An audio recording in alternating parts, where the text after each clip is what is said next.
billahi minasyaitonir rajim. Bismillahirrahmanirrahim. Assalamualaikum warahmatullahi taala wabarakatuh. Alhamdulillahirabbil alamin wassalatu wassalamu ala asyrafil anbiya'i wal mursalin habibina wa sayyidina Muhammadin wa ala alihi wa sahbihi ajma'in. Asyhadu an la ilaha illallah wa asyhadu anna sayyidana wa habibana Muhammadan abduhu wa rasuluh wa safiyuhu min khalqihi wa habibuhu adal amanah wa ballagha risalah wa nasaha al-ummah wa kashafa Allahu bil ummah. Allahumma salli ala sayyidina Muhammadin wa ala ali sayyidina Muhammad. Allahumma amin. Fa amma ba'd. Alhamdulillah, syukur kepada Allah SWT. Setelah lama kita tak dapat bersuah, hari ini kita dapat untuk menyambung kembali pembacaan beberapa potong hadis Nabi Muhammad SAW yang dipetik daripada kitab yang kedua, kitab Al-Ilmi daripada Sahih Al-Imam Al-Bukhari radhiyallahu ta'ala anhu ardah. Dan hadis yang terakhir sekali kita bincangkan sebelum ini adalah hadis yang menceritakan berkenaan dengan bagaimana apa yang akan berlaku satu ketika nanti, ketika mana di akhir zaman nanti Allah akan mencabut ilmu itu dengan cara mematikan para ulama. Okay? Bahkan sehingga satu ketika nanti, sebagaimana disebut oleh para masyayikh kita, sehingga bila orang buka Quran pun dah tak ada dah, tak ada tulisan, diangkat benda. Okay? Jadi hadis yang ketujuh untuk kita mengingati kembali adalah hadis yang diriwayatkan oleh Sayyidina Abdullah ibn Amr ibn As. Waruwina an Abdullah ibn Amr ibn As radhiyallahu ta'ala anhu qala sami'tu Rasulullah sallallahu alaihi wa alihi wasallam yaqul inna Allah la yaqbidu al-'ilma intiza'an yantazi'uhu min al-'ibad walakin yaqbidu al-'ilma yuqabbidu al-'ulama hatta idza lam yubqi 'aliman wa fi riwayah hatta idza lam yabqa 'alimun in ittakhadha an-nasu ru'usan juhalan fasu'ilu fa'aftau bighairi ilmin fadallu wa adallu. Daripada Sayyidina Abdullah bin Amr bin As radhiyallahu ta'ala anhu, beliau berkata, saya telah mendengar Rasulullah sallallahu alaihi wasallam bersabda, sesungguhnya Allah tidak akan menggenggam ilmu, maksudnya mencabut, okey, dengan cara menyentak ataupun mencabutnya daripada hamba, daripada para hamba. Sebaliknya Allah akan menggenggam ilmu, iaitu mengambil ilmu itu dengan cara mengambil para ulama, iaitu mematikan mereka, sehinggalah tidak akan tinggal seorang pun di kalangan orang alim, semua bakal meninggal itu. Siapa jadi ulama, insya-Allah mati cepat. Bersama itulah hatta izalam yubqi aliman, tiada lagi yang dapat, sehingga Allah tidak langsung mengekalkan atas muka bumi ini seorang pun orang alim. Maka ketika itu manusia akan mengambil pada pemimpin yang jahil, yang bodoh, dia tahu tentang hakam Tuhan. Maka apabila mereka bertanya, mereka menjawab, tetapi dengan jawapan yang tiada ilmu. Fasu'ilu fa'aftau bighairi ilmin. Bila ditanya, mereka jawab bukan dengan dasar ilmu. Apa yang berlaku? Fadallu, mereka sesat. Wa adallu, mereka turut menyesatkan orang lain. Itu yang disebutkan dalam hadis yang ketujuh. Dan Alhamdulillah kita telah melihat beberapa pengajaran daripada hadis ini, dan kita masuk pada pengajaran yang ketiga pada muka surat yang ke-68. Pengajaran yang ketiga pada muka surat yang ke-68.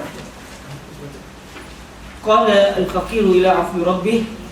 Hadis ini meminta kepada kita supaya tidak melantik para pemimpin daripada kalangan orang yang jahil dalam agama Islam.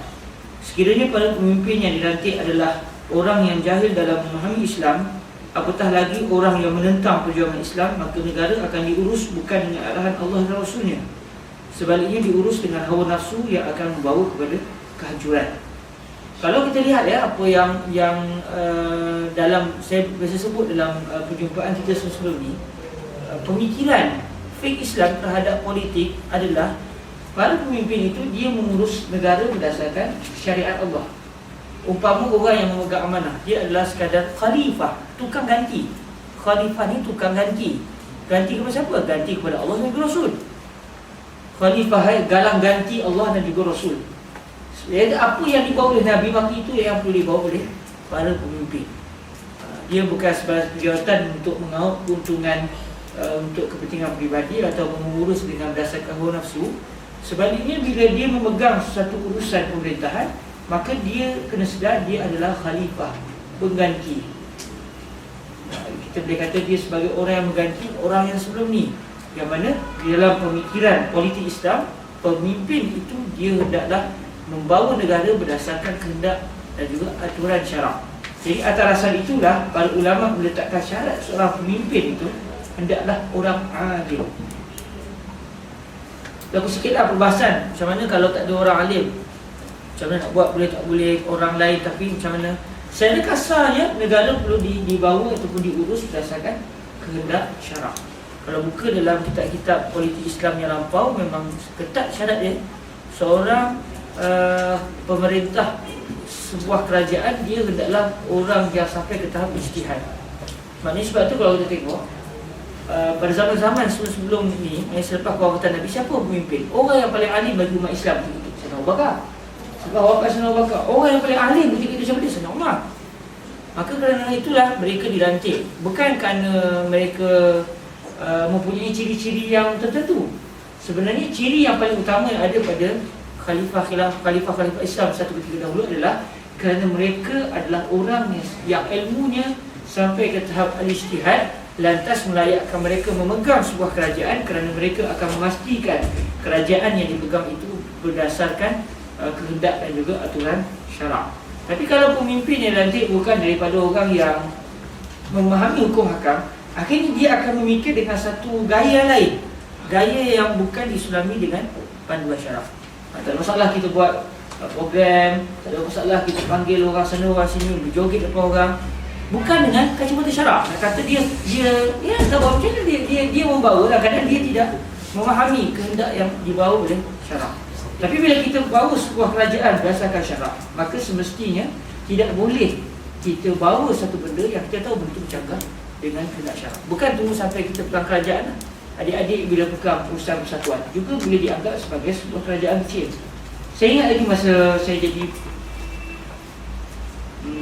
presiden dulu kan, masa muda dulu. Kita orang buat program tahun bila tu saya jadi presiden 2 tahun. 5 2006 2007 Syah Rawi Syah saya lah tu, tak pasti bila tahun, antara 2 tahun tu lah. Ada satu program, kita orang buat program macam program kebudayaan yang kita orang panggil wakil-wakil daripada negara. Panggil orang Cina yang berada di Mesir buat wushu. Lepas tu dia datang awal, budak tak datang lagi, lepas tu dia balik, terus tak ada.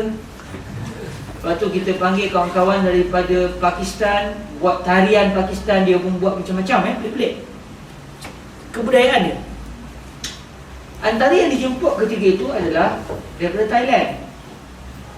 Untuk buat apa? Buat persembahan tomoy, ataupun dalam bahasa setengah peminat seni bela diri ni panggil Muay Thai. Muay Thai ataupun tomoy. Jadi kita pun panggil lah. Jadi pengarah program saya pun ada satu.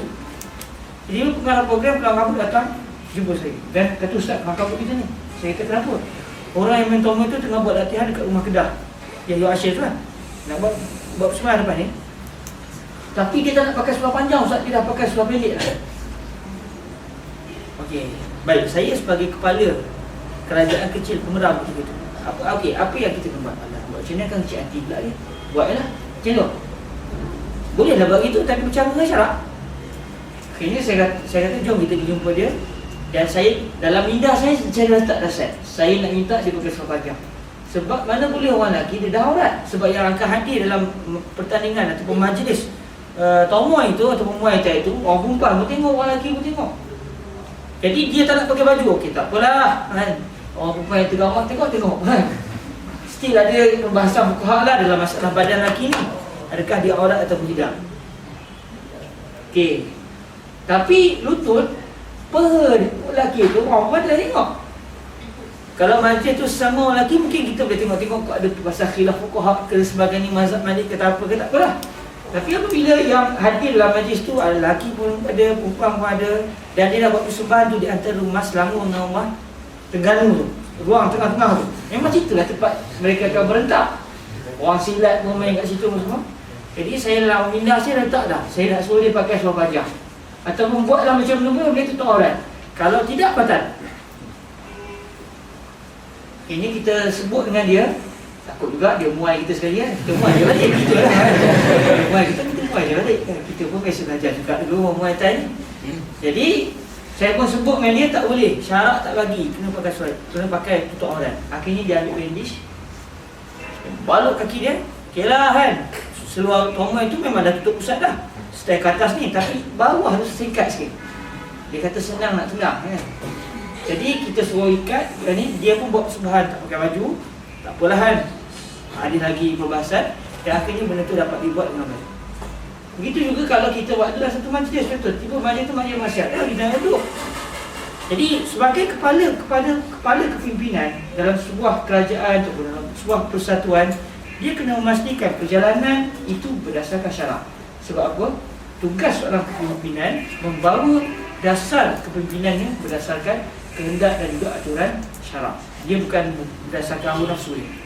Baik, atas dasar hadis ini kalau kita tengok, kita jelas bila tiada orang adil, apa yang berlaku, mereka akan buat, orang tanya apa pun jawab berdasarkan hawa nafsu.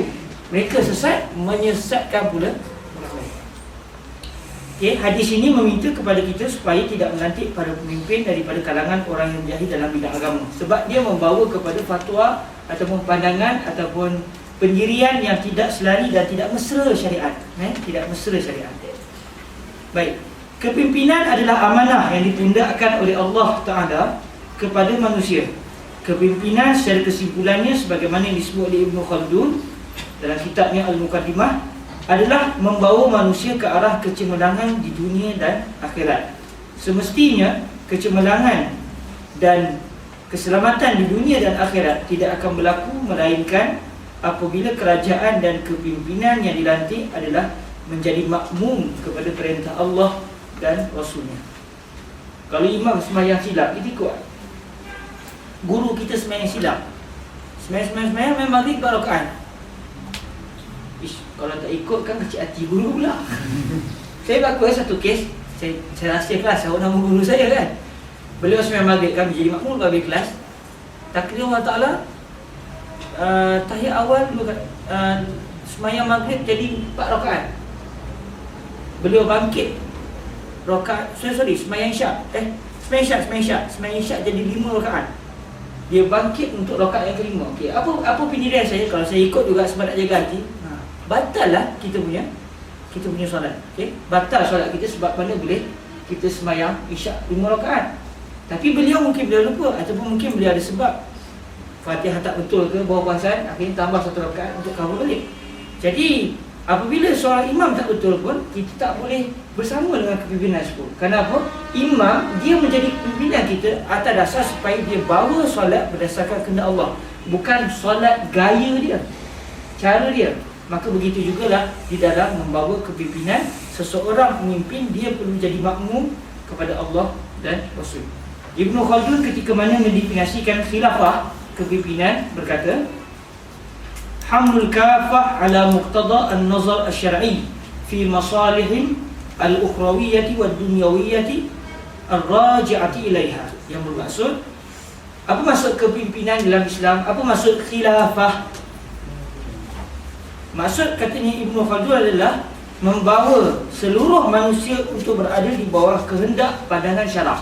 Kita nak bawa rakyat kita, nak bawa orang berada di bawah kita, kita sendiri nak bawa diri kita sendiri supaya kita duduk di bawah kehendak syarak, bukan di atas kehendak syarak, duduk di bawah kehendak syarak dalam meraih kebaikan mereka di akhirat dan kebahagiaan mereka di dunia yang kembali kepada kebaikan mereka di akhirat. Maknanya kita nak bawa masyarakat kita supaya mereka boleh tunduk kepada perintah Allah dan perintah Rasul, supaya rakyat ini dan kita sendiri yang bersama dengan kepimpinan tersebut akan meraih kebahagiaan di akhirat sebab taat kepada Allah, dan juga akan meraih kebahagiaan di dunia sebab hakikatnya maslahah kebaikan pada hakikatnya apabila bertemu ataupun tidak bertentang dengan kehendak syarak, maka itulah sebenarnya maslahah.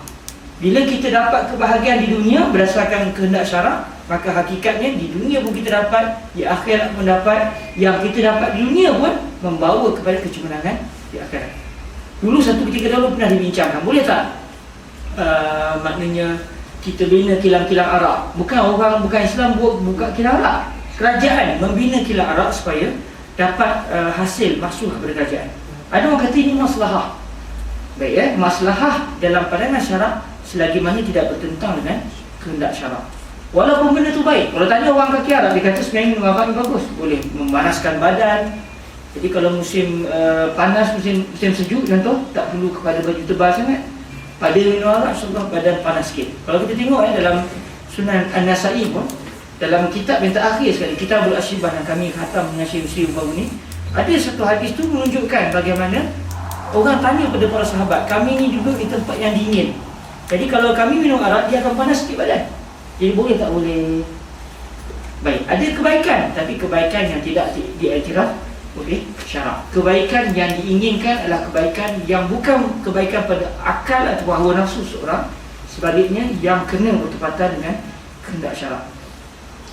Oleh kerana definisi khilafah kepimpinan menurut Islam adalah pemerintahan berdasarkan arahan syarak, maka kepimpinan yang dilantik hendaklah mereka yang arif dalam hal ehwal Islam, agar amanah kerajaan dan kepimpinan yang dipundakkan ke atas mereka sama sekali tidak dijadikan sebagai wasilah untuk mengaut hasil mahsul negara atas kepentingan peribadi. Sebaliknya negara diuruskan dengan penuh amanah di atas dasar takutkan Allah.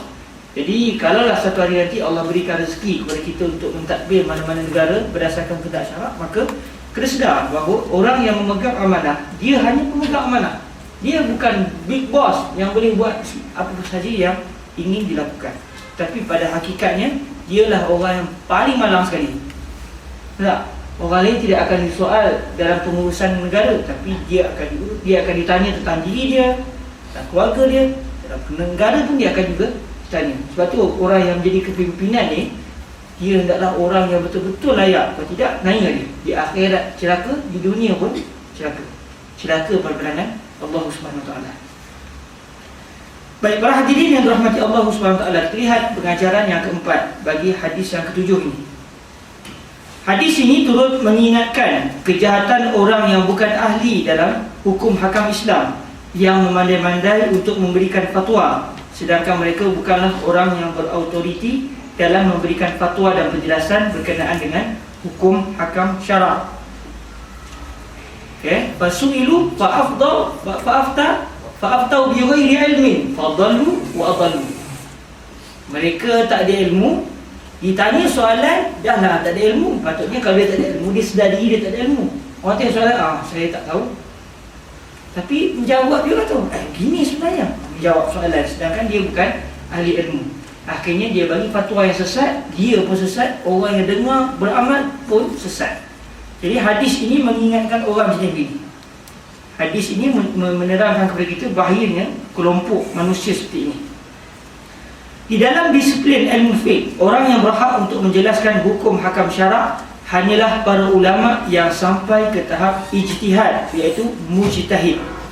Apabila seseorang itu bukanlah seorang yang sampai ke tahap ijtihad, sekalipun dia merupakan seorang ulama, dia tetap wajib untuk merujuk pandangan para fuqaha yang sampai ke tahap ijtihad. Saya uraikan sikit, dia ada kaitan dengan usul fiqh. Para hadirin, di dalam disiplin ilmu usul fiqh yang merupakan teras kepada ilmu fiqh, manusia ni dibahagikan kepada dua. Satu golongan namanya mujtahid, satu golongan lagi namanya muqallid. Siapa dia mujtahid? Orang yang bukan muqallid. Siapa dia muqallid? Orang yang bukan mujtahid. Senang. Secara mudah ni para hadirin, mujtahid ataupun fuqaha ataupun faqih ni adalah seseorang yang dia cukup kriteria dia, keilmuannya mantap sungguh-sungguh sampai dia pakar dalam bidang fiqh. Ilmu nahunya, ilmu sarafnya, bahasa Arabnya, dia tahu mana satu ayat yang masih boleh dipakai, mana yang telah mansuh. Dia tahu mana satu masalah berlaku ijma', dia tahu macam mana memahami hadis-hadis hukum. Maknanya kalau mungkin dalam 60 tahun lagi kalau kita study betul, dapatlah sampai ke tahap tu. Bukan satu benda yang senang untuk sampai ke tahap ijtihad. Baik, orang yang sampai ke tahap ini, apabila mereka sampai ke tahap kepakaran sebagai seorang mujtahid, maka mereka lah sahaja orang yang diberikan kelayakan untuk melihat ataupun untuk mencari hukum hakam syarak yang ada di sebalik Al-Quran dan juga hadis Nabi SAW serta dalil-dalil yang lain. Hukumnya ada. Sebab kata salah seorang guru kami, hukum ni umpama kunci yang hilang. Dia bukan orang macam kita ni, kita bukan buat kunci, kita cari kunci tu mana. Benda dah ada. Bawa bantal ke, celah baju ke, dalam poket ke, kita cari. Jadi tugas mujtahid dia mencari hukum di sebalik Al-Quran, hadis dan juga dalil-dalil yang lain. Dia bukan mencipta hukum, dia cari hukum yang telah ada. Baik, apabila orang sampai ke tahap ijtihad, mereka saja yang berhak dan layak untuk mencari gali perbahasan hukum hakam. Direct terus kepada Al-Quran, direct terus kepada hadis Nabi Muhammad sallallahu alaihi wasallam. Kalau orang tu dia tidak sampai ke tahap ijtihad, walaupun dia ulama, walaupun dia ada profesor, dia ada PhD, dia mufti sekalipun, ikutlah macam dekat sekalipun, kalau dia bukan seorang mujtahid, dia dinamakan sebagai muqallid. Apa maksud muqallid? Orang yang mengikut. Orang yang mengikut. Mengikut siapa? Ikut mujtahid.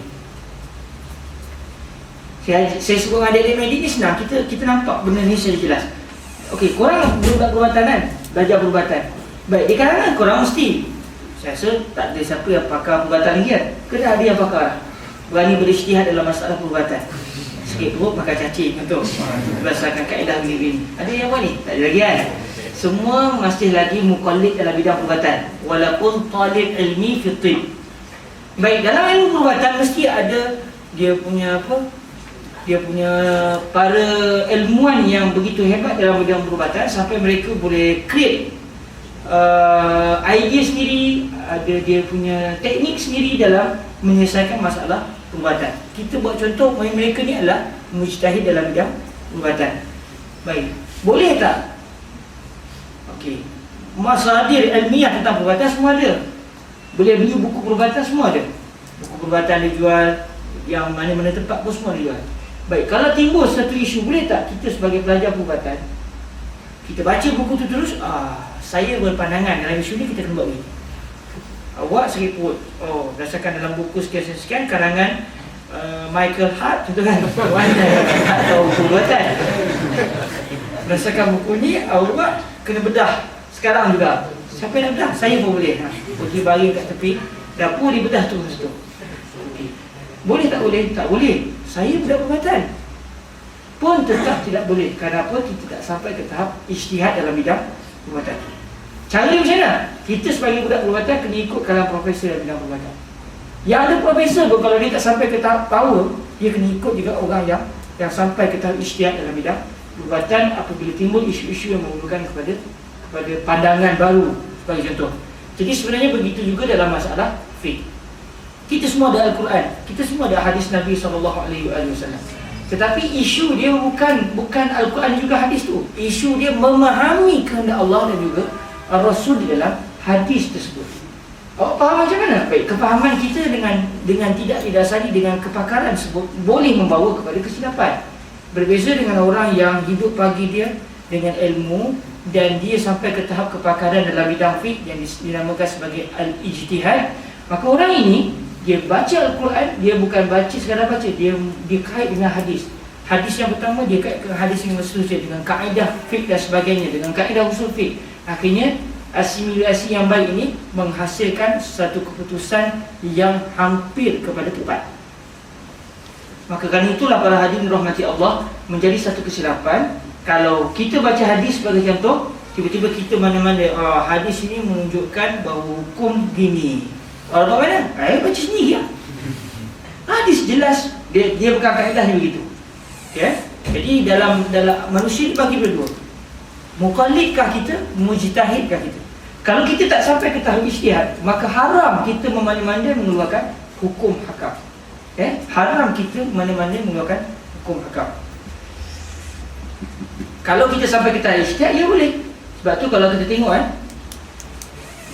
kalau kita buka dalam hadis hukum, kita akan jumpa perbahasan yang kadang-kadang hadis tu macam sama, tapi kefahaman para ulama terhadap hadis tu sangat beza. Contoh yang biasa saya pernah sebut sebelum ni, dalam mazhab Imam Syafi'i boleh tanya, kita berpuasa, kita bersiwak, boleh tak boleh selepas zuhur? Boleh, tapi makruh. Tanya Imam Malik, dia kata boleh dan tidak makruh. Seorang yang berpuasa lepas sembahyang zuhur gosok gigi, menghilangkan bau gigi, bau mulut, boleh tak boleh? Tanya mazhab Syafi'i, boleh tapi makruh. Seeloknya jangan buat. Tanya mazhab Imam Malik, guru kepada Imam Syafi'i, dia kata elok sangat, yang sebaiknya gosok. Dia tanya Imam Syafi'i, apa hujah ni? Imam Syafi'i kata Nabi sebut la khuluf famis saimi atyabu indallahi min rihil miski. Bau busuk mulut orang yang berpuasa itu lebih wangi di sisi Allah daripada bau kasturi. Okey, jadi kata Imam Syafi'i, kalau begitu, kalau kita gosok gigi, kita telah menghilangkan bau wangi di sisi Allah. Walaupun di sisi kita baunya ngeri, tapi di sisi Allah baunya wangi. Kalau kita gosok gigi, kita telah menghilangkan bau yang wangi di sisi Allah Ta'ala. Jadi kenapa kita nak buat itu? Kita seakan-akan nak melepaskan gigi kita daripada kesan ibadat, maka makruh. Tanya Imam Malik kata digalakkan sangat kita gosok gigi.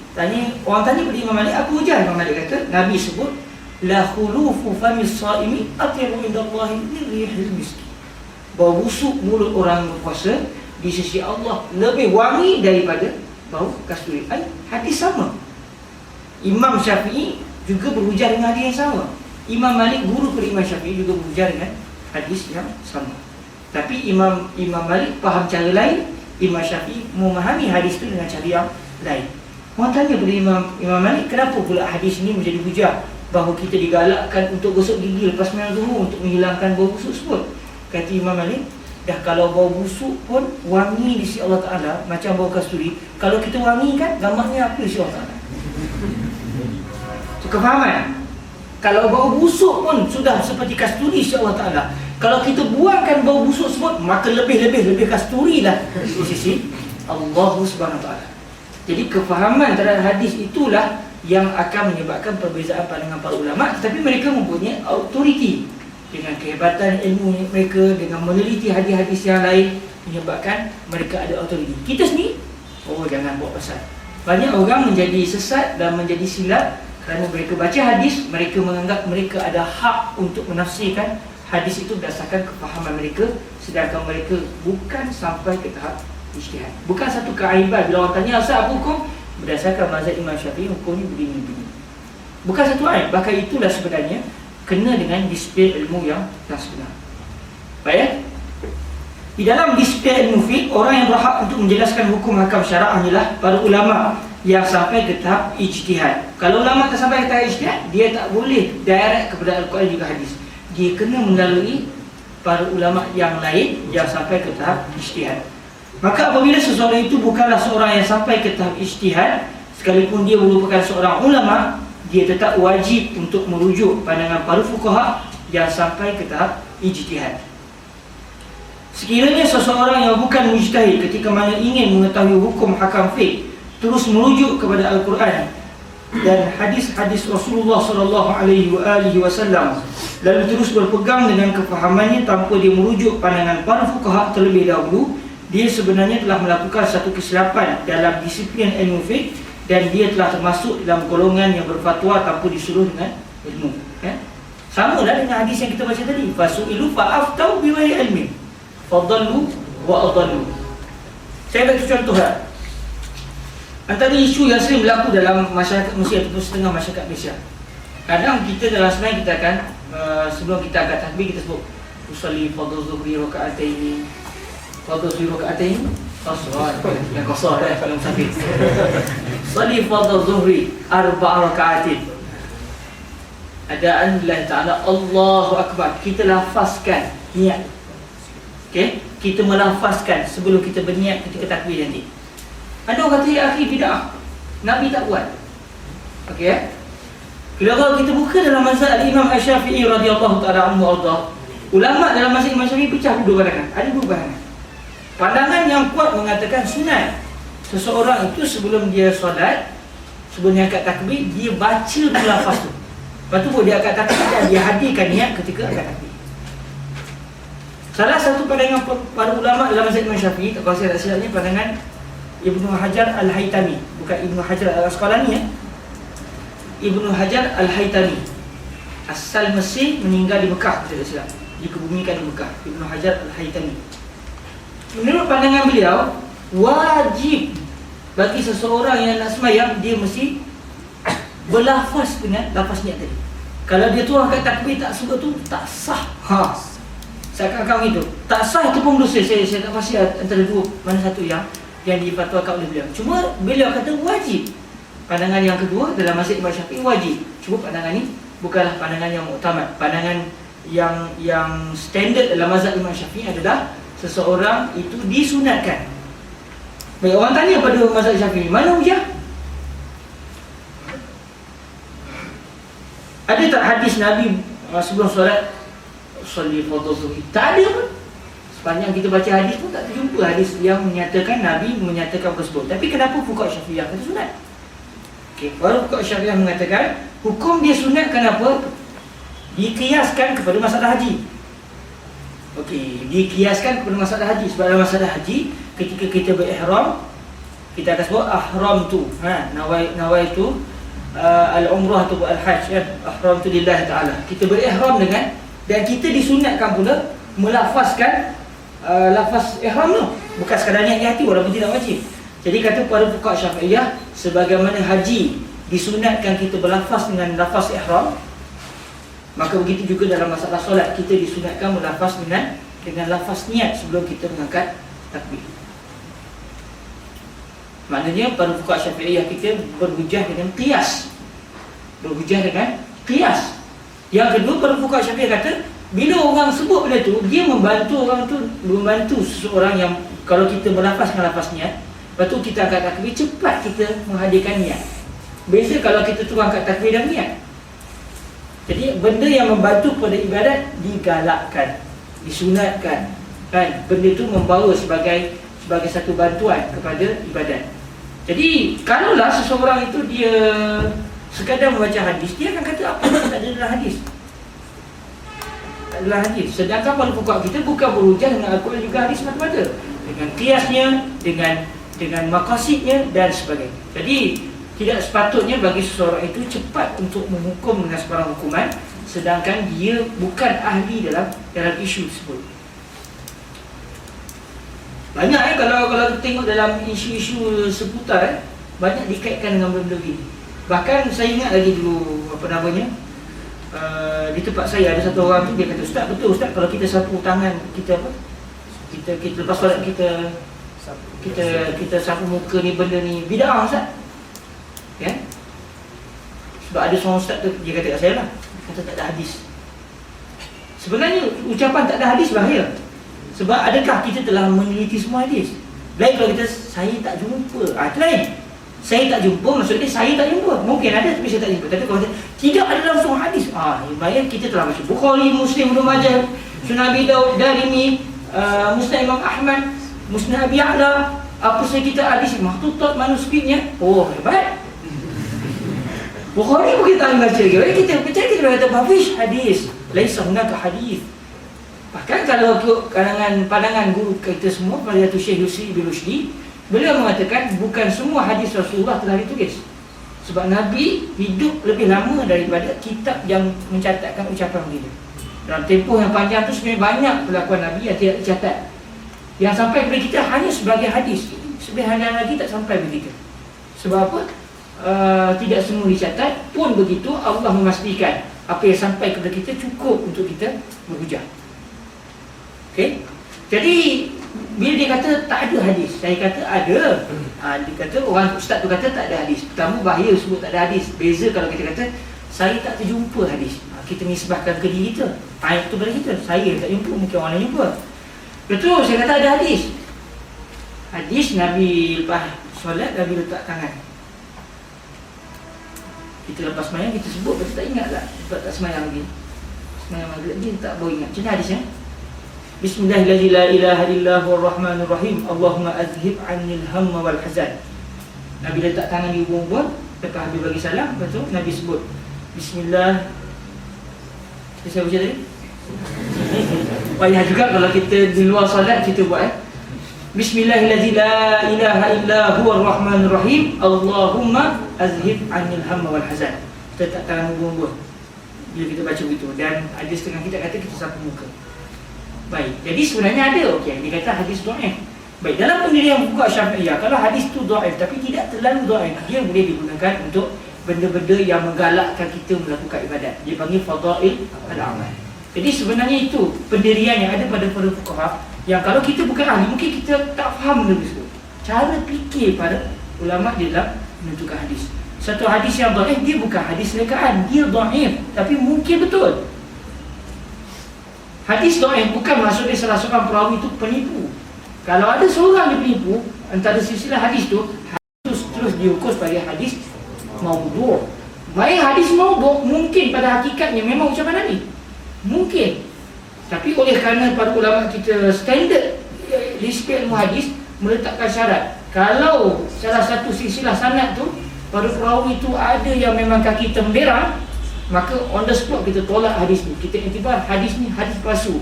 Adakah dia memang ucapan Nabi atau tidak, itu sah kalau tak dah. Tapi kita menghukum dia sebagai hadis palsu. Kalau hadis tu dhaif, orang perawi itu semuanya okey, orang baik, bukan orang jahat, tapi ingatannya lemah. Macam kita, kalau Sahih Bukhari kita riwayatkan pada hari ini, semua hadis Sahih Bukhari menjadi dhaif dengan sebab kita. Okay? Alhamdulillah lah, bukan kita riwayatkan Bukhari bukan dengan sebab tujuan sanad sendiri. Kalau atas dasar tujuan sanad yang asal, semua hadis hari ini tak ada yang sahih. Sebab semuanya kita riwayatkan, bila sampai ke generasi seterusnya, semua jadi dhaif. Sebab kita salah seorang perawi hadis tersebut. Okay? Jadi dalam memahami satu hukum perlu diserahkan kepada ahli. Macam-macam di Malaysia saya ingat lagi dulu orang tanya, Ustaz, apa hukum kita buat rumah terbuka ni sebab orang kata bidah ni? Oh, letih je kata.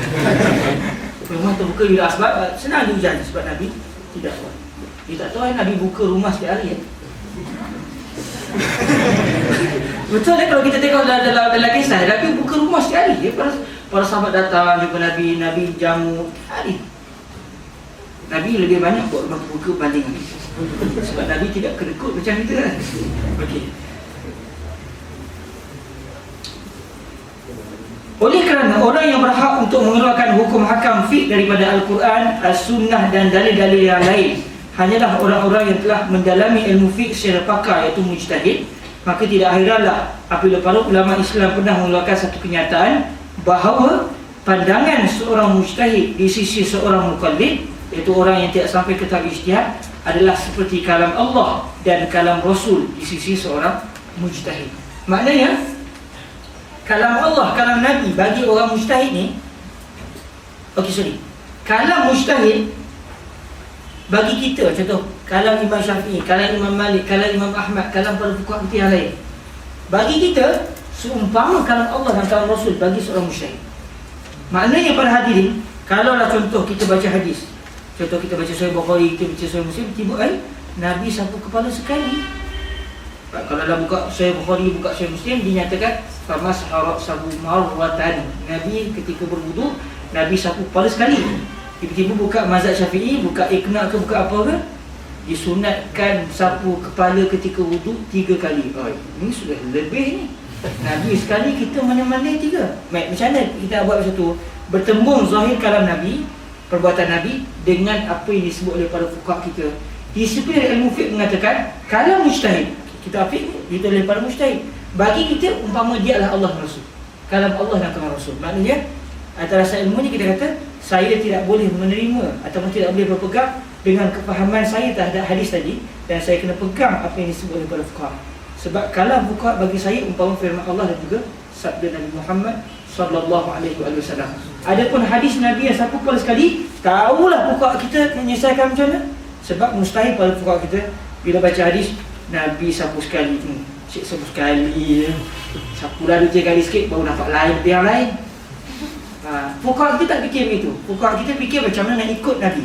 Tapi apabila mereka bercanggah dengan zahir perbuatan Nabi, maka pastilah di sana ada sebab yang menunjukkan mengapa mereka berpindah daripada zahir ucapan dia. Contoh kalau kita buka dalam Sunnah Abi Daud, kita akan jumpa Nabi kencing diri. Kerana mazhab Syafi'i kata makruh kencing diri. Kita kena amalkan ni sunnah kencing berdiri ni. Tu macam mana? Nabi kencing berdiri. Makruh kencing berdiri. Takkan Nabi buat benda makruh. Para fuqaha kita kata Nabi kencing berdiri ketika tu dapat pahala. Nabi tidak melakukan perbuatan makruh. Ketika Nabi kencing berdiri, Nabi sebenarnya sedang melakukan perbuatan wajib ataupun sunat. Okey, saya nak ikut Nabi, saya kencing berdiri, makruh. Baik, macam mana kamu fikir gitu? Nabi buat kencing diri, saya pun kencing diri. Saya kencing diri makruh, Nabi buat sama ada wajib ataupun sunat. Para ulama kata Nabi kencing diri untuk menerangkan kepada kita bahawa kencing diri tidak haram, tapi jangan buat. Sebab dalam hadis yang lain Nabi kata jangan kencing diri. La tabul qaiman. Jangan kencing diri. Dalam satu ucapan lain, dalam satu sabda yang lain.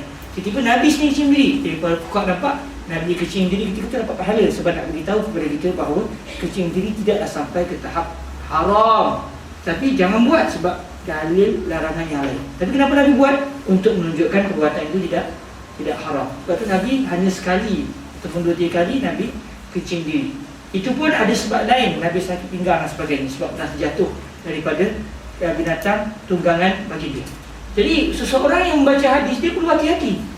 Sebab tu baca kitab hadis bukan untuk belajar hukum. Itu penting tu. Dalam disiplin ilmu disebut jangan mengambil hukum daripada kitab hadis. Belajar hadis untuk tahu tentang hadis. Tapi nak tahu tentang hukum kena rujuk kitab-kitab fiqh. Nak belajar hadis jangan rujuk dalam kitab fiqh. Oh, saya nak belajar hadis Nabi ni buka kitab fiqh. Tak betul. Salah dia punya manhaj dia.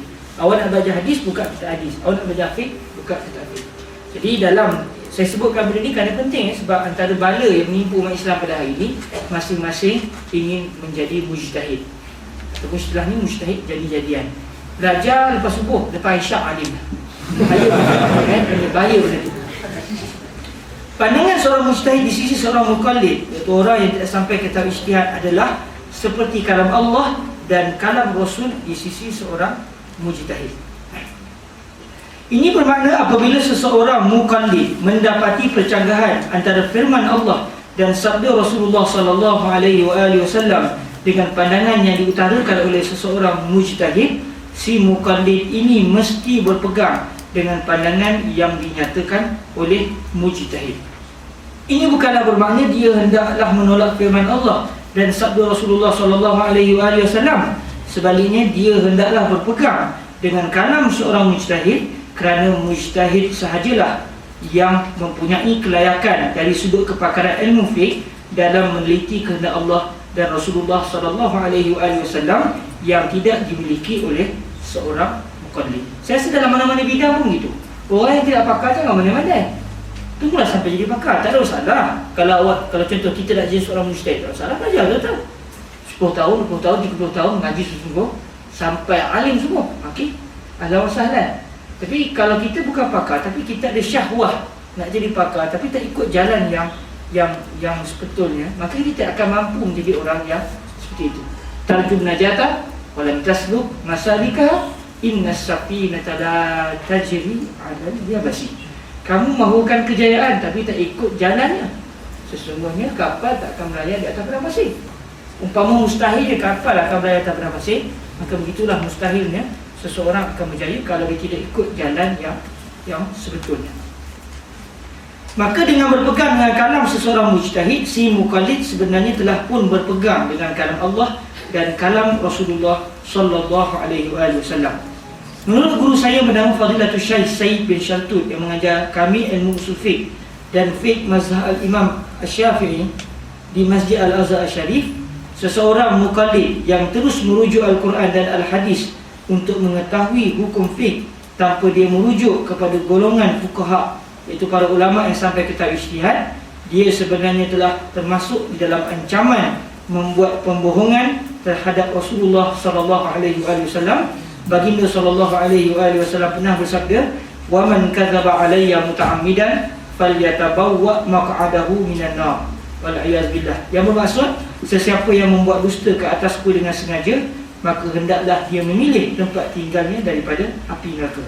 Ini kerana apabila seseorang yang tidak layak berijtihad terus mengambil kesimpulan daripada makna yang difahaminya daripada Al-Quran dan Al-Hadis, berkemungkinan makna yang difahaminya bukanlah sebenarnya kehendak Allah dan Rasulnya. Akhirnya dia telah mendakwa bahawa kefahaman yang difahaminya merupakan kehendak Allah dan Rasulnya, sedangkan yang berlaku adalah sebaliknya. Inilah makna penipuan terhadap Rasulullah sallallahu alaihi wasallam. Nabi kata, siapa yang buat pendustaan ke atasku, maka tempahlah satu tempat tinggal di api neraka nanti.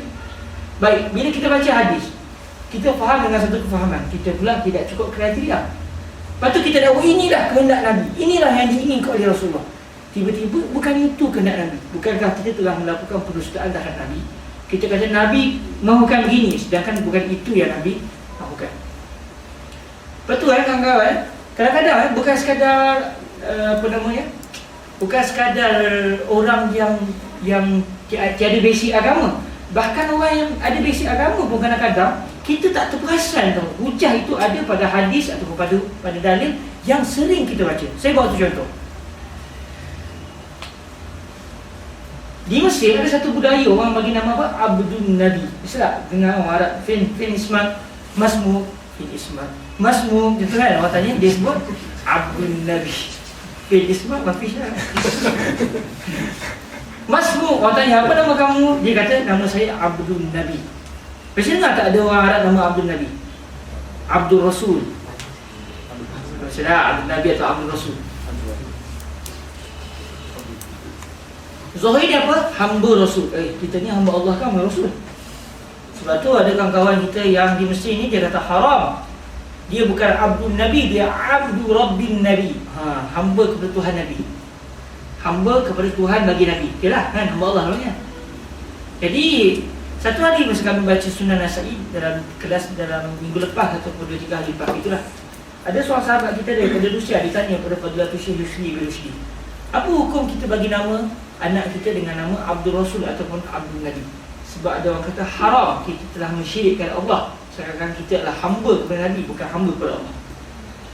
Syekh Yusri dengan selamba dia jawab, Datuk Nabi nama siapa? Abdul Muttalib. Okay? Apa maksud Abdul Muttalib? Datuk Nabi asalnya nama siapa? Datuk Nabi. Nabi nama Sayyiduna Muhammad. Ayah Nabi Abdullah. Datuk Nabi nama siapa? Kita kata Abdul Muttalib. Itu gelaran. Nama asalnya siapa? Syaibatul Hamd. Okey? Tapi digelar dengan gelaran Abdul Muttalib. Muttalib itu siapa? Muttalib itu abang kepada Datuk Nabi. Datuk Nabi nama Syaibatul Hamd. Abang ni siapa? Abang ni nama Al-Muttalib. Akhirnya Datuk Nabi yang merupakan adik kepada Al-Muttalib ini digelar dengan gelaran Abdul Muttalib. Kes dia macam mana? Sebab Datuk Nabi yang namanya Syaibatul Hamd ni asalnya tinggal di Yasrib. Okey? Tinggal di Yasrib. Kecil membesar pun di Yasrib. Abang beliau pula, iaitu yang namanya Al-Muttalib, tinggal di Mekah, menguruskan Baitullahil Haram dan sebagainya. Akhirnya tenaga tak cukup. Dia kata daripada minta orang lain, panggil adik kat Madinah. Akhirnya dia pergi ke Madinah. Al-Muttalib ni pergi ke Madinah, ambil adiknya yang nama Syaibatul Hamdi, yang mana selepas tu Syaibatul Hamdi ni melahirkan Abdullah dan akhirnya melahirkan Rasulullah SAW, membawa kepada kelahiran Nabi lah. Okey, bila bawa balik, orang Mekah tak kenal. Orang Mekah tak kenal Datuk Nabi yang nama Syaibatul Hamd, sebab daripada kecil memang besar di Yasrib. Bila bawa balik, naik kendaraan sekali, naik kuda ke naik unta gitulah. Jadi bila sampai ke Mekah, orang ingat Datuk Nabi ni bukan adiknya kepada Al-Muttalib, tapi hamba kepada Al-Muttalib. Akhirnya orang pun gelar Datuk Nabi dengan gelaran Abdul Muttalib, hamba sahaya kepada Al-Muttalib. Jadi Syekh kata, baik, nama Datuk Nabi yang kita biasa dengar Abdul Muttalib, maknanya menisbahkan hamba kepada bukan Allah. Sepatutnya Abdul Rabbil Muttalib. Okey, betul tak? Baik. Dalam peperangan Hunain, bila berlaku peperangan Hunain berlaku selepas Fathu Makkah. Maknanya lama tu. Lepas Nabi di Madinah selesai lawan orang Mekah, akhirnya perang Badar, Uhud semua berlaku lah tu. Akhirnya berlaku Fathu Makkah. Selepas selesai Fathu Makkah berlaku peperangan Hunain. Umat Islam lawan dengan orang Taif. Okey. Dalam peperangan Hunain apa yang berlaku? Oleh kerana gerombolan tentera ramai-ramai ni lawan dengan orang Taif, Peringkat awal, hujungan daripada tentera Taif terlalu ganas, menyebabkan para sahabat lari ke belakang balik. Kerana terlalu ganas dengan lontaran panah dan sebagainya, akhirnya para sahabat Nabi lari ke belakang. Bukan mahu lari, tapi benda yang terlalu mendesak, akhirnya mereka terpaksa lari. Apa yang dibuat oleh Nabi? Nabi pula tak lari, Nabi melu ke depan.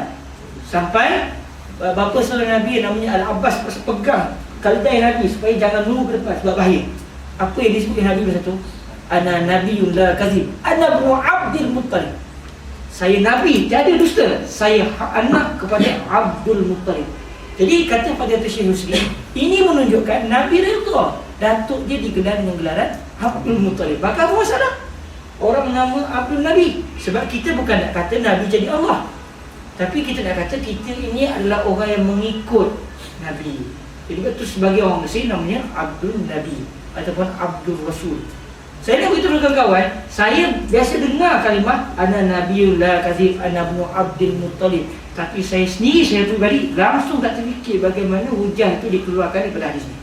Maknanya kadang-kadang kita dah baca tapi tak terfikir. Fuqaha kita dia baca dia nampak benda tu.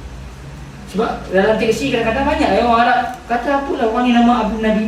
Saya kata Abdul di sini dari segi bahasa. Kita berhujah juga tapi berdasarkan hujah lain yang kita tak terfikir. Hadis Nabi ana nabiyyun la kadzib, ana ibnu Abdul Muttalib. Jadi sebenarnya orang yang memahami sesuatu hadis ini, para fuqaha kita bila dia sampai ke tahap ijtihad, sebenarnya mereka memahami berdasarkan seluruh wahyu Allah SWT. Kita tak perasan hadis yang sama baca, tapi dia faham, kita tak faham. Para sahabat Nabi, panjang pula kat sini ya. Sahabat Nabi tinggal di kawasan panas, air tak cukup. Akhirnya mereka diberikan rukhsah beristinja pakai batu. Beristinja pakai batu, dia hanya menghilangkan zat najis, tetapi tidak menghilangkan kesan najis. Sebab tu dia akan rasa macam siapa biasa try? Kalau pakai air selesai, air selesai. Air zat hilang, rasa-rasa macam yang tidak nyaman pun tak ada, semua nyaman. Tapi kalau pakai batu, kena try sekali tu saya rasa. Dia rukhsah kan, tapi itulah sekali padalah kan. Air hilang. Okey. Ketulan najis tu terbuang daripada kemaluan kita. Pun begitu, kesan ni masih ada. Kita ada rasa macam tidak nyaman sebab dia tidak menghilangkan kesemuanya sekali. Bahkan sebenarnya beristinja pakai batu lebih meninggalkan kesan yang tidak nyaman berbanding dengan beristinja pakai tisu. Tisu seakan dia telah raut semua sekali. Okey. Tisu. Itu pun kita tak sebab. Tapi kena tahu tu bahawa boleh. Sebab kalau terdesak boleh. Penting kita kena tahu hukum walaupun tak aman. Bila terdesak kita boleh guna. Saya dulu pernah amal sekali first time hidup saya pergi ke ke Tur Saina. Daripada atas gunung Tur Saina tu nak buang air kecil. Dah tak daya lah muka sampai pucat. Daripada atas nak turun ke bawah ke Sain Kecil tu kan jauh. Pucat kawan-kawan. Abang-abang kata masa tu kita muda-muda remaja lagi. Abang-abang kata pergi belakang batu tu, hentam situ je. Saya nak duduk situ orang lalu. Lepas. Lepas tu jalan lagi ada batu nak pergi, orang lalu. Dan kalau saya tak lepas, kita pula pemalu kan. Sampai ke Sain Kecil. Saya lurus ke Sain Kecil. Cari tandas, tak ada tandas pula. Air orang tak ada. Saya memang dah macam mana nak buat ni? Dah dapat dunia memang azab kan. Tiba-tiba daripada saya kata nampak ada ketulan masuk besar, tapi dia jalan ke atas bukit sekali. Saya pergi dulu ke batu besar tu, orang pun tak ada. Selesaikan situ. Allah syukur. Tuhan yang tahu. Selepas tu Allah ayo. Tak ada air. Allah. Tapi kita baca hukum, tengok banyak batu. First time. Awal marah fi hayati. Saya, jadi sebenarnya penting juga tu hukum tu. Balik kepada cerita kita. Sahabat Nabi, okey, mereka beristinja pakai batu dalam keadaan kawasan panas. Bila pakai batu menghilangkan air najis, tetapi tidak menghilangkan kesan najis. Dia ada kesan-kesan yang ialah malam yazub lahiyati. Siapa tak rasa tak tahu. Nak tahu kena try lah. Okey, dia akan ada kesan-kesan yang tidak nyaman. Bila musim panas, apa yang akan berlaku? Dia akan berpeluh. Bila peluh basah kawasan kemaluan belakang kita tu. Okey. Bila basah, apa yang berlaku? Kesan-kesan najis itu basah. Jadi dari segi hukum asal fiqh dia bernajis, tapi dimaafkan. Okey, dimaafkan. Habis, itu cerita. Okey Saya nak tanya, apa yang kawan-kawan boleh keluarkan hukum dari cerita ni? Hukum yang aneh-aneh sikit lah kan. Banyak kata, boleh senyap. Lepas tu, itu saya pun tahu. Okey, apa hukum yang agak aneh-aneh sikit lah, yang menunjukkan kita punya intelektual yang power sebagai seorang mujtahid zaman sekarang. Dalam cerita yang saya buat tadi, sahabat Nabi tinggal di pusat padang pasir. Mereka sinjak pakai batu sebab air jarang dapat, susah nak dapat. Lepas tu bila tu menyebabkan najis air hilang, tapi kesan tu masih ada. Pun begitu, musim panas menyebabkan akan berpeluh kawasan kemana belakang. Akhirnya kawasan tu bernajis tapi dimaafkan. Apa kesan yang kita dapat? Imam Abu Hanifah, saya jawab tu lah. Imam Abu Hanifah, dia kata hadis ini ataupun cerita ini menunjukkan kalau najis sebesar ini dimaafkan. Apa kisah pula? Kalau najis sebesar ini, dia panggil dirham al-ba'li, kalau saya tak silap istilah. Yang lebih kurang 50 sen kita tu lah. Kalau najis sebesar ini kena pada kita, dimaafkan. Daripada mana dia dapat hujah? Sebab kata Imam Abu Hanifah, bila suasana begitu, maknanya punggung para sahabat, saya maaf saya sebut istilah ni biar tepat jelas faham. Punggung para sahabat, punggung kita sendiri dia kawasan ni lah, lebih kecil sikit, tapi bila duduk situ, kita duduk gitu, dia akan pakaian kita akan menekap lebih kurang besar tu. Jadi sebesar ini akan menjadi bernajis, tapi dimaafkan. Bermakna begitu juga kalau pakaian kita kena najis sebesar ini, dimaafkan. Tahu tak, pada fuqaha kita fikir lain daripada yang lain. Sebab mereka memikir dengan seluruhan hidayah dari Allah. Tapi mazhab Syafi'i tak setuju begitu. Sebab mazhab Syafi'i kata itu rukhsah tidak dikiaskan. Beza tak? Masing-masing ada kaedah. Dalam mazhab Syafi'i, kalau lagi besar ni kena kita, oh mazhab Hanifah tak boleh, Allahu Akbar. Lain Syafi'i tak boleh, Hanifah Syafi'i tak boleh, Hanifah. Okey. Mazhab Imam Hanifah kiaskan kepada masalah tadi. Okey. Bila tanya kepada mazhab Imam Syafi'i, kita tak boleh jadi hujah tu. Sebab dalam mazhab Imam Syafi'i, beristinja pakai batu rukhsah. Bila rukhsah, dia tidak boleh melampaui tempat lain. Hanya untuk kes tu je. Dia tidak boleh dikiaskan. Sebab tu kalau kita najis besar ni dalam mazhab Syafi'i, tak sah mereka.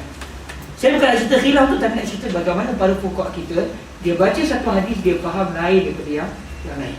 Kerana itulah seseorang yang mendalami ilmu hadis, dia jangan cepat mengeluarkan hukum. Dia kena rujuk apa yang disebutkan oleh para fuqaha. Berdasarkan penjelasan di atas, jelaslah bahawa tindakan pihak-pihak yang meminta agar umat Islam yang bukanlah semuanya mempunyai kepakaran dalam bidang fiqh untuk terus merujuk langsung kepada Al-Quran dan Al-Hadis dalam mengetahui hukum fiqh adalah satu tindakan yang bercanggah sama sekali dengan disiplin Islam. Kadang-kadang orang tanya, apa mazhab? Mazhab saya mazhab Rasulullah. Allahu Akbar. Awak mazhab apa?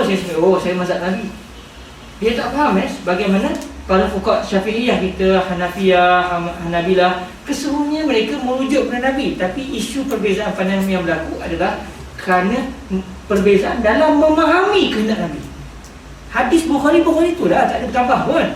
Quran itulah yang sama. Tapi kefahaman terhadap dalil. Aula mastumun nisa, antara ujian yang famous. Ketika mana kamu menyentuh wanita, mazhab Imam Syafi'i kata menunjukkan kalau sentuh isteri kita ataupun sentuh wanita yang bukan mahram kita, batal wuduk. Mazhab lain kata tak, itu maksudnya kalau bersahwat. Ada yang kata tak, sentuh itu maksud dia bersetubuh. Jadi masing-masing memahami dengan cara yang berbeza berdasarkan faktor ilmu masing-masing. Jadi kalau kita semua nak kena buka fiqh, masing-masing boleh beramal dengan apa yang dia faham terhadap Al-Quran juga hadis. Itulah yang akan menyebabkan kekeliruan dan juga kerosakan dalam masyarakat umat Islam. Seruan agar umat Islam tidak berpegang dengan mana-mana mazhab fiqh, sebaliknya terus kepada Al-Quran dan Al-Hadis, adalah satu seruan yang tidak mendasari ilmu Islam, khususnya ilmu usulul fiqh secara dalam, dan seakan-akan tidak mengetahui tahap kemampuan manusia dalam berhadapan dengan dalil-dalil fiqh. Dalam masalah agama semua nak jadi mujtahid. Dalam masalah perubatan kenapa tak jadi mujtahid? Ijtihad sendiri. Saya sakit perut ni, bagi saya ni kena makan daun ni, makan daun semadu, makan daun sekian. Ijtihad. Tak payah lagi doktor. Ya doktor, buka klinik tak laku sebab masing-masing dah mujtahid dalam bidang perubatan. Dalam bidang keduniaan kita tak akan merujuk kepada pakar. Kenapa? Dalam bidang agama yang lebih menakutkan, yang lebih bahaya sebenarnya dalam mengetahui apakah kehendak Allah dan kehendak Nabi, tiba-tiba masing-masing mudah-mudah untuk memahami berdasarkan pandangan masing-masing. Jadi sepatutnya kalau dalam bidang perubatan kita tak paling kuat sebab takut mati kita. Mandi makan daun semadu contoh. Baik, dalam bidang agama walaupun tak mati di dunia, membawa kepada kehancuran sampai ke akhirat. Yang main sebab kita memandai-mandai di dalam memahami kalam Allah dan kalam baginda Nabi Muhammad sallallahu alaihi wasallam. Kita perlu menyadari bahawa fuqaha Islam sama ada bermazhab dengan mazhab Hanafi, Maliki, Syafi'i dan Hanbali telah pun meneliti dalil-dalil fiqh sebelum mereka mengeluarkan pandangan mereka dalam masalah fiqh. Oleh kerana itu tidak boleh bagi seseorang untuk menghalang orang lain berpegang dengan pandangan seseorang mujtahid sekiranya pandangan yang dipegangnya merupakan masalah khilaf dalam perbahasan fiqh, masalah yang berlaku perbezaan pandangan. Perbezaan dalam masalah fiqh adalah merupakan satu rahmat untuk diberikan oleh Allah Ta'ala kepada umat Islam dan bukannya untuk dipergaduhkan, apatah lagi untuk disesatkan atau dibida'ahkan. Bila para ulama kita berbeza pandangan, pada hakikatnya itu merupakan rahmat. Ikhtilafu ummati rahmah. Ruya an Nabi sallallahu alaihi wasallam. Diriwayatkan Nabi bahawa baginda bersabda, ikhtilafu ummati rahmatun. Ada orang kata, ya akhi, hadis maudhu'. Kita jawab balik, ada yang kata bukan maudhu', dhaif. Dia kata, ya akhi, hadis dhaif. Dia kata dhaif min haisul sanad, sahih min haisul ma'na. Sebab ijma' para ulama telah menunjukkan bahawa mereka bersepakat boleh menerima masalah khilaf. Jadi walaupun hadis ni dari sudut dia itu semata-mata adalah dhaif, tapi dia telah dikuatkan dengan ijma' para ulama. Okey. Jadi sebenarnya sebab pada zaman Nabi sendiri pun, Nabi sendiri mengiktiraf berlaku perbezaan pandangan para sahabat dalam memahami ucapan baginda. La tusalliyanna al-asra illa fi Bani Quraizah. Dalam peperangan Banu Quraizah, ketika mana Nabi sebut pada para sahabat, la tusalliyanna al-asra illa fi Bani Quraizah. Jangan kamu sembahyang asar melainkan di perkampungan Bani Quraizah, perkampungan Yahudi yang ini diperangi oleh Nabi SAW ketika mana mereka sepakat dengan musyrik Mekah dalam peperangan Ahzab. Mereka sepakat dengan musyrik Mekah nak bantai Madinah. Akhirnya Sayyidina Salman Al-Farisi bagi pandangan buat kandak. Jadi orang Mekah tak payah masuk Madinah. Baik yang musuh dalam selimutnya kita kena serang pula, kata Nabi. Akhirnya ketika Nabi selesai dalam peperangan Ahzab tu, yang pada akhirnya tak berlakulah pertemuan tu sebab Allah Ta'ala hantar angin ribut, habis pupuk dia lagi kelakar balik. Ketika Nabi balik rumah, tiba-tiba Sayyidina Jibril kata kepada Nabi, kamu meletakkan pedang ya Rasulullah, sedangkan kami para malaikat tidak lagi meletakkan pedang kami. Akhirnya Rasulullah meminta para sahabat jangan sembahyang asar tak masuk asar lagi, supaya pergi menuju ke Bani Quraizah dan hendaklah sembahyang asar di perkampungan Bani Quraizah. Orang sahabat pun pergi pecut dalam perjalanan masuk asar. Sudah, macam mana ni? Sebahagian para sahabat kata, sebenarnya yang kami faham, Nabi kata kita pergi cepat. Sekira-kiranya kalau laju kita tu, kalau kita sampai, kita akan sembahyang asar di sana. Bukan maksud dia kalau dah habis waktu pun kita akan nak habis waktu dah Bani Quraizah. Tak ada begitu. Sebahagian para sahabat kata tak, Nabi memang minta kita sembahyang asar di Bani Quraizah. Masuk waktu ke tak masuk waktu ke, asar di sana. Dan kalau masuk maghrib pun sembahyang asar qada. Sebab Nabi kata jangan sembahyang asar melainkan di perkampungan Bani Quraizah. Bila akhirnya berlaku sebahagian para sahabat dia berjalan sembahyang asar walaupun tak sampai ke perkampungan Bani Quraizah. Sebahagian para sahabat lambatkan sembahyang asar sampai mereka tiba di Bani Quraizah. Dua pandangan dalam memahami hadis yang sama. Mereka cerita kepada Nabi terima dulu. Jadi menunjukkan perbezaan pandangan para ulama adalah rahmat. Sebab Nabi sendiri mengiktiraf perbezaan. Kerana kefahaman kita saling berbeza dan Allah meraihkan perkara tersebut. Okey. Ibnu Raslan pernah menyebut dalam matan Zubat beliau, wa Syafi'i wa Malikun wa Nu'man wa Ahmad bin Hanbal wa Sufyan wa ghairuhum min sa'iril a'immah ala hudan wal ikhtilaf rahmah. Bermaksud Asy-Syafi'i, Malik dan An-Nu'man, iaitu Imam Abu Hanifah. Imam Abu Hanifah tu gelarannya, nama betulnya An-Nu'man. Begitu juga Ahmad bin Hanbal dan Sufyan, sama ada Sufyan Ats-Tsauri atau Sufyan Ibnu Uyainah. Begitu juga dengan selain daripada mereka ini daripada para ulama adalah berada di atas hidayah, dan perbezaan pandangan itu adalah rahmah. Jadi para ulama berbeza pandangan, sebenarnya itu hakikatnya adalah rahmah. Kalau kita nak pegang mazhab Syafi'i, kebetulan orang Yaman datang ke tanah Melayu dan kita Islam dengan sebab orang Yaman, alhamdulillah. Jadi orang Yaman mazhab Syafi'i, so kita pun mazhab yang muntasyir di Malaysia adalah mazhab Syafi'i. Tapi kalau kebetulan ada satu orang tu dia belajar di India contoh, dan akhirnya dia belajar, dia orang Malaysia tapi mengaji di India. Di India pakai mazhab Imam Abu Hanifah. Dia mendalami sampai dia pun tak dalam mazhab Syafi'i. Dia balik Malaysia nak pakai mazhab apa? Ikutlah dia kalau pakai mazhab Imam Abu Hanifah sekalipun, sebab kesemuanya adalah pandangan para ulama yang muktabar. Okay? Jangan gaduhlah dalam masalah khilaf. Berbeza pandangan dalam masalah khilaf tu adalah rahmat. Bergaduh dalam masalah khilaf bid'ah. Ada juga orang faham dia kata sebenarnya kalaulah khilaf umat itu rahmat, kalau kita bersepakat kecelakaan. Dia faham itu. Itulah ummati rahmatun. Maksudnya kalaulah dia kata kalaulah hadis ni betul, maknanya kalau khilaf umat rahmat, kalau sepakat tidak mau berkat macam itu. Kalau khilaf rahmat, kalau sepakat, kalau bersama satu pandangan, kecelakaan, kerosakan. Dia faham itu. Jadi menunjukkan hadis tidak betul. Kita kata bukan begitu maksud Nabi. Kalau khilaf sudah rahmat, kalau sepakat apatah lagi. Itu kefahaman yang dipahami oleh para ulama kita. Subhanallah. Ada juga orang yang memahami dengan pandangan yang berbagai. Mustahillah. Okey, kita boleh masuk hadis yang kapan? Oh, soalan saja. Pada dengan hadis ni dulu. Sekarang kau boleh tak? Saya tak ada.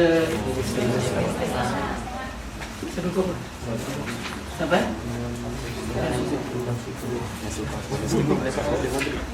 Baik, kita kalau nak ada soalan, kita berhenti dulu setakat ni. Hadis yang ke-8 kita sambung kepada masing-masing itu.